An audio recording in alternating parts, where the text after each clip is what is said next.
ಬುದ್ಧಿವಂತ ಕಾಗೆ. ಒಂದು ಹಳ್ಳಿಯಲ್ಲಿ ಒಬ್ಬ ಬುದ್ಧಿವಂತ ಕಾಗೆ ವಾಸಿಸುತ್ತಿತ್ತು.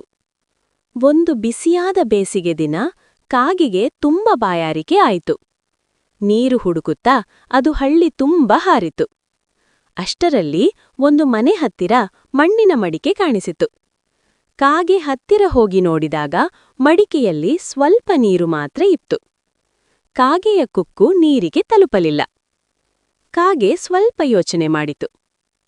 ನೀರು ಹೇಗೆ ಸಿಗಬಹುದು ಎಂದು. ಅಷ್ಟರಲ್ಲಿ ಅದಕ್ಕೆ ಒಂದು ಯೋಚನೆ ಬಂತು.